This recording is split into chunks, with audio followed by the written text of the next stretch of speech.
हे दोस्तों नमस्कार। एक बार फिर से स्वागत है आपके अपने YouTube चैनल देव जीके ट्रिक्स में। तो दोस्तों हम लोग यहाँ पर गुड मॉर्निंग सीरीज जो कि आपकी जीके की है, डेली सुबह 7 बजे यहाँ पर आपको जीके का टेस्ट कराया जाता है। तो आप डेली यहाँ पर जीके का रिवीजन कर सकते हैं और आपके पास अगर नोटिफिकेशन नहीं भी आता है तो आप 7 बजे टाइम के अनुसार आ जाइए, क्योंकि इस समय नोटिफिकेशन नहीं जा रहा है। ठीक है, तो 7 बजे आप आ सकते हैं और हमारे टेलीग्राम से जुड़ जाइए। आप सर्च करिएगा देव जीके ट्रिक्स, तो आप टेलीग्राम से जुड़ सकते हैं। वहाँ पर आपको विभिन्न प्रकार की पीडीएफ भी प्रोवाइड करा दी जाती हैं। चलिए स्टार्ट करते हैं। गुड मॉर्निंग सभी को, गुड मॉर्निंग। चलिए गुड मॉर्निंग, चलिए स्टार्ट करते हैं। यहाँ पर आपका प्रश्न दिया गया है कि हर्ष साम्राज्य की राजधानी थी। हर्ष साम्राज्य की राजधानी क्या थी? तो जवाब यहाँ पर आपका हो जाएगा ऑप्शन राइट, बिल्कुल सही है। आपका थर्ड नंबर हो जाएगा थानेश्वर थी। ठीक है, थानेश्वर थी। ऑप्शन आपका यहाँ पर सी सही हो जाएगा। हाँ, हर्षवर्धन की पहली राजधानी आपकी कह सकते हैं आपकी कन्नौज हुआ करती थी। ठीक है, लेकिन कुछ समय बाद आपकी इनकी राजधानी जो बदल गई थी वो आपकी थानेश्वर हो गई थी। तो इनकी मेन राजधानी जो बन गई वो आपकी थानेश्वर हो गई थी। ठीक है, ये पॉइंट तो आपका हो गया। एक पॉइंट बहुत महत्वपूर्ण पूछा जाता है कि हर्षवर्धन के समय कौन सा चीनी यात्री आया था। तो हर्षवर्धन के समय याद रखिएगा कि ह्वेन सांग, ठीक है, ह्वेन सांग हर्षवर्धन के शासनकाल में कह सकते हैं भारत आया था। ठीक है, और अगले प्रश्न को आते हैं। प्रश्न आपसे अगला पूछा गया है यहाँ पर कि सुभाष चंद्र बोस ने स्वतंत्र भारत सरकार का शुभारंभ कहाँ से किया था या कहाँ किया था? चलिए, तो यहाँ पर स्वतंत्र भारत सरकार का शुभारंभ सुभाष चंद्र बोस ने कहाँ किया था? तो 62 का ऑप्शन राइट आपका जवाब हो जाएगा ऑप्शन राइट। यहाँ पर आपका ए नंबर आपकी सिंगापुर। ठीक है, कहाँ पर किया था? आपकी सिंगापुर में किया था। और कह सकते हैं कब किया था? तो आपके 1943 में। ठीक है, 1943 में किया था। नेक्स्ट क्वेश्चन आपका है कि विश्व का सबसे कम जनसंख्या वाला देश कौन सा है? विश्व का सबसे कम जनसंख्या वाला देश। तो जवाब क्या हो जाएगा आपका? सही जवाब हो जाएगा ऑप्शन राइट आपका यहाँ पर ए नंबर वेटिकन सिटी। ठीक है, वेटिकन सिटी आपकी यूरोप महाद्वीप में कह सकते हैं आपका देश है और ये सबसे छोटा देश भी है। ठीक है, सबसे छोटा देश भी है और सबसे कम जनसंख्या वाला देश भी आपका है। ठीक है, अगले प्रश्न को आते हैं। क्वेश्चन आपसे कह रहा है कि एशिया की सबसे बड़ी नदी कौन सी है? एशिया की सबसे बड़ी नदी।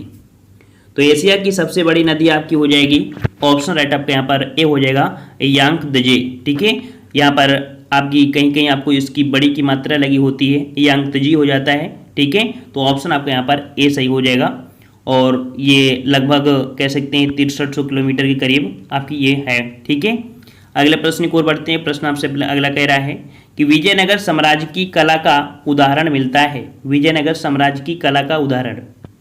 तो विजयनगर साम्राज्य आपका जो चर्चित है या प्रसिद्ध है वो आपकी कह सकते हैं हम्पी की वजह से। ठीक है, ऑप्शन आपका यहाँ पर कौन हो जाएगा? B number. विजयनगर की कला का उदाहरण मिलता है हम्पी में मिलता है। और हम्पी कहाँ पड़ता है?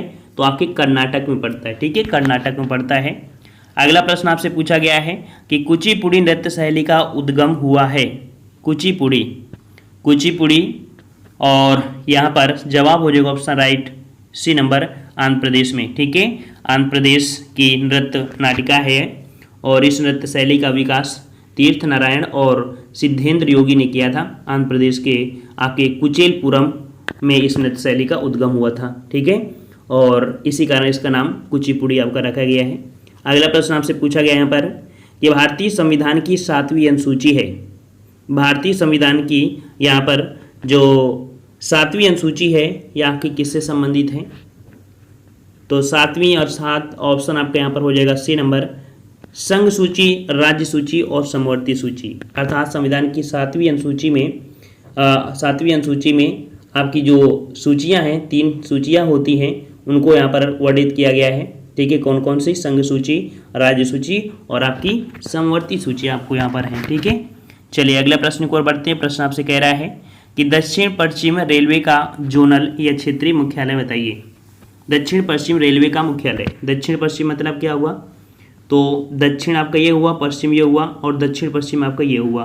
ठीक है, तो आपका हुगली की हुगली बोलते हैं और यहाँ पर कह सकते हैं कि आपके बंगलुरु बोल देंगे। ऑप्शन के अनुसार आपको लगाना है। ठीक है, बंगलुरु हो जाएगा और इसका शुभारंभ जो किया गया था 1 अप्रैल 2003 को किया गया था। ठीक है, और अगला प्रश्न को और बात हैं। प्रश्न आपसे कह रहा है कि लोथल की खुदाई से किस सभ्यता का पता चला।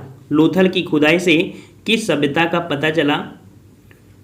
तो यहाँ पर 69 का जवाब सही हो जाएगा, ऑप्शन राइट आपका यहाँ पर ए नंबर, सिंधु घाटी सभ्यता। ठीक है, किस घाटी का, सिंधु घाटी सभ्यता का पता चला था। और लोथल की अगर बात करें कि खुदाई किसने की या उत्खनन कौन थे, एस.आर. राव। ठीक है, लोथल के उत्खननकर्ता एस.आर. राव ने किया था।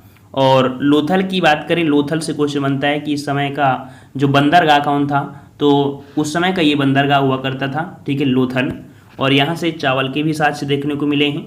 अगले प्रश्न को और बढ़ते हैं। प्रश्न आपसे कह रहा है कि भारत में संभावित तेल स्रोत हैं।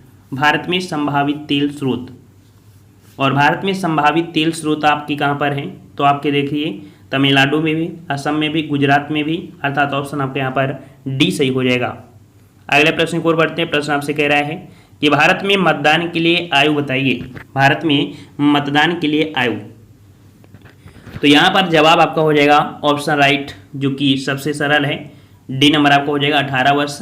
लेकिन इस प्रश्न में हमको यही नहीं पढ़ना है, इस प्रश्न में ये पढ़ना है कि जो पहले उम्र हुआ करती थी 21 वर्ष, इसे घटाकर 18 वर्ष की गई। ठीक है, 18 वर्ष की गई। तो ये कब की गई थी और किस संविधान संशोधन द्वारा किया गया था। तो एक संविधान संशोधन हुआ था आपका 61वां संविधान संशोधन, जो कि आपके 1989, ठीक है, 1989 के अकॉर्डिंग यहाँ पर जो मतदान की आयु है 21 वर्ष से घटाकर 18 वर्ष कर दी गई थी। ठीक है, चलिए अगले प्रश्न को बढ़ते हैं। प्रश्न आपसे कह रहा है कि विश्व का सबसे ऊंचा जलप्रपात बताइए। विश्व का सबसे ऊंचा जलप्रपात कौन सा है। तो यहाँ पर जवाब हो जाएगा ऑप्शन राइट, यहाँ पर आपका सी नंबर, साल्टो एंजल जलप्रपात। ठीक है, साल्टो एंजल प्रपात जो आपका है ये सबसे ऊंचा है। वेनेजुला में एक नदी है कोरोनी नदी। ठीक है, कोरोनी नदी है या कोरोनी नदी है, तो उसमें उसकी सहायक नदी में आपका बनी है। तो ऑप्शन आपका सी हो जाएगा एंजल प्रपात। ठीक है, कोरोनी नदी। और वहीं पर अगर बात करें नियाग्रा प्रपात की, तो नियाग्रा विश्व का सबसे चौड़ा जलप्रपात जो आपका है वो आपका नियाग्रा जलप्रपात है, आपके अमेरिका में पड़ता है। अगला प्रश्न आपसे पूछा गया है कि जनसंख्या के उच्चतम घनत्व वाला देश कौन सा है। जनसंख्या घनत्व के हिसाब में देख लीजिए, जो आपका सबसे उच्चतम घनत्व वाला देश है वो आपका है सिंगापुर। ठीक है, याद रखिए ऑप्शन आपका डी हो जाएगा, सिंगापुर है। इसका जो कह सकते हैं जनघनत्व है वो आपका काफ़ी है, 6386। ठीक है, 6386 जनघनत्व, मतलब 1 किलोमीटर तो लोग निवास करते हैं।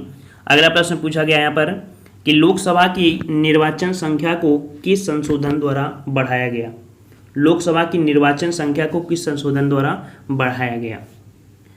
तो यहाँ पर जवाब हो जाएगा ऑप्शन राइट, यहाँ पर ऑप्शन आपका यहाँ पर सी हो जाएगा, 31वें संशोधन के द्वारा। ठीक है, 31वां संशोधन जो अधिनियम आया था वो आपका 1973। ठीक है, 1973 द्वारा आपके और भी बातें यहाँ पर साथ में लाई गई थी। और इसकी जो अधिकतम संख्या था 500 से बढ़ाकर 525, और केंद्र शासित प्रदेश के सदस्यों की संख्या जो अधिकतम थी वो 25 से घटाकर 20 कर दी गई थी। पहले 25 थी, उससे घटाकर कह सकते हैं 20 कर दी गया था। ठीक है, अगले प्रश्न को और बढ़ते हैं। प्रश्न आपसे अगला पूछा गया यहाँ पर कह रहा है कि भगवान महावीर का जन्म स्थान, भगवान महावीर का जन्म स्थान बताइए। तो यहाँ पर आपका जवाब सही क्या हो जाएगा, 75 का जवाब ऑप्शन राइट आपका यहाँ पर आपका हो जाएगा कुंडलग्राम। ठीक है, कहाँ हुआ था भगवान महावीर का जन्म, वैशाली के कुंडलग्राम में। ठीक है, वैशाली के कुंडलग्राम में 540 ईस्वी पूर्व में हुआ था। ठीक है, और इनकी मृत्यु 468 ईस्वी पूर्व में हुआ था। देखो जन्म हुआ था 540 ईस्वी पूर्व। ठीक है, ईस्वी पूर्व, और मृत्यु हुई थी 468 ईस्वी पूर्व। ठीक है, तो यहाँ पर देखो 400 या 500 बढ़ना चाहिए नहीं, क्योंकि यहाँ पर ईस्वी पूर्व की बात हो रही। ईस्वी पूर्व हमेशा पीछे होती, गैप होता है, मतलब पीछे घटती रहती है। ठीक है, और कहाँ पर मृत्यु हुई थी, तो पावापुरी में हुई थी। अगला प्रश्न आपसे पूछा गया है कि क्षुब्ध ग्रह की कक्षा किन ग्रहों के बीच है। क्षुब्ध ग्रह की कक्षा किन ग्रहों के बीच है। तो हमने आपको सौरमंडल बताया था, सौरमंडल बताया था कि मंगल और जो बृहस्पति हैं इन्हीं के बीच में आपके जो पाए जाते हैं एस्ट्रॉयड, यहीं पर आपको मिलते हैं। तो जवाब आपका हो जाएगा मंगल और बृहस्पति, ऑप्शन आपका सी सही हो जाएगा। ठीक है, और यहाँ पर अगला है कि लंदन का द्वितीय गोलमेज सम्मेलन कहाँ हुआ था। लंदन का द्वितीय गोलमेज सम्मेलन कहाँ हुआ था। 77 का जवाब, और 77 का जवाब यहाँ पर आपका सही हो जाएगा। ऑप्शन राइट आपका यहाँ पर ए हो जाएगा, सेंट जेम्स पैलेस। ठीक है, ऑप्शन आपका फर्स्ट हो जाएगा। ठीक है, सेंट जेम्स पैलेस में हुआ था। और कब हुआ था, तो 7 सितंबर 1931 से स्टार्ट हुआ, अर्थात कह सकते हैं 7 सितंबर 1931 से लेके दिसंबर 1931 तक आपका चला था। ठीक है, तो यहाँ पर ये डेट भी आपको याद रखना है, 7 सितंबर 1931 से 1 दिसंबर 1931 तक चला था, ये कह सकते हैं गोलमेज सम्मेलन संपन्न हुआ था।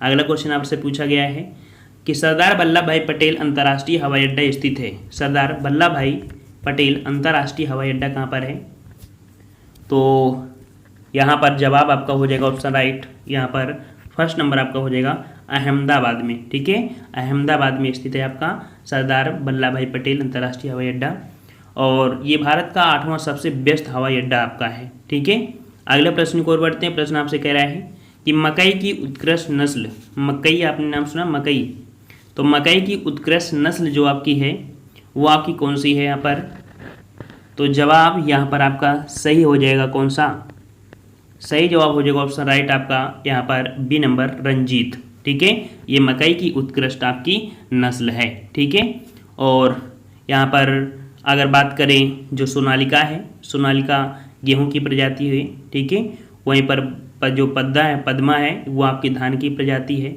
ठीक है, और वहीं पर अगर बात करें अन्य किस्में भी आपकी होती हैं।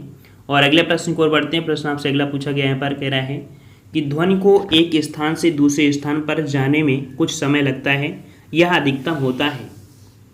तो अधिकतम यहाँ पर देख सकते हैं कि ध्वनि को एक स्थान से दूसरे स्थान पर जाने में कुछ समय लगता है, और यह अधिकतम जो होता है ये आपको मिलता है आपके ऑप्शन राइट आपका हो जाएगा यहाँ पर सी नंबर आपके सर्दियों में। ठीक है, शुष्क वायु में 0 डिग्री सेल्सियस पर ध्वनि की गति 331 मीटर होती है। ठीक है, और वायु में नमी उपस्थिति से ध्वनि की जो गति होती है थोड़ी बढ़ जाती है। ठीक है, तो इस बार से हो जाएगा। एक क्वेश्चन आपसे यहाँ पर पूछा जाता है कौन सा, कि ताप में 1 डिग्री सेंटीग्रेड अगर टेम्परेचर बढ़ाया जाए कि ध्वनि की जो गति होती है कितनी बढ़ती है, तो 0.61 मीटर प्रति सेकंड की दर से बढ़ती है अगर 1 डिग्री सेंटीग्रेड टेम्परेचर की बढ़ोतरी होती है। ठीक है, तो यहाँ पर ये हुआ। और अगले प्रश्न को बढ़ते हैं। प्रश्न आपसे अगला पूछा गया है कि एक पिंड को एक वृत्त में घुमाए जाने से इस पर किया गया कार्य होगा। एक पिंड को एक वृत्त में, देखो एक पिंड कोई है, ठीक है, और इसको एक वृत्त में घुमाया जा रहा है। ठीक है, तो किया गया कार्य इसका क्या होगा, इसका किया गया कार्य क्या होगा, इसका जवाब आपको देना है। नेक्स्ट पार्ट में हम लोग यहाँ पर देखेंगे। और डेली के डेली जीके देखते रहिए, जो बच्चे बिल्कुल नए जुड़े हैं, ठीक है, बिल्कुल नए तरीके से तैयारी कर रहे हैं बीएड के बाद, तो यहाँ पर कोई भी बच्चा हो जो बिल्कुल बेसिक से अगर कमज़ोर है तो वो लोग डायरेक्ट यहाँ पर इस सीरीज़ को डेली की डेली 7 बजे आया करिए, लगाया करिए, और आपकी जीके कंप्लीट होगी। और अदर भी क्लासें आपकी देखो लगती हैं, रात 10 बजे भी जीके कराई जाती है जो कि बहुत ही हाई लेवल की होती है। ठीक है, और भी आपकी क्लासें होती है, तो सभी क्लासें आप अटेंड कर सकते हैं। ठीक है, अगर आप तैयारी करने के इच्छुक हैं और आपने सोचा है कि नहीं हमें जॉब लेना है, तो आपको लो लेवल से हाई लेवल की ओर ज़रूर बढ़ना पड़ेगा। ठीक है, लेकिन पहला बेस है वो बेस आपको कंप्लीट करना पड़ेगा। ठीक है, तो आज की वीडियो में इतना ही, मिलते हैं नए वीडियो में। और नेक्स्ट क्लास जो आपकी होनी वो 10 बजे होनी है। ठीक है, तो 10 बजे आप लोग जरूर आइएगा। धन्यवाद, जय हिंद, जय भारत।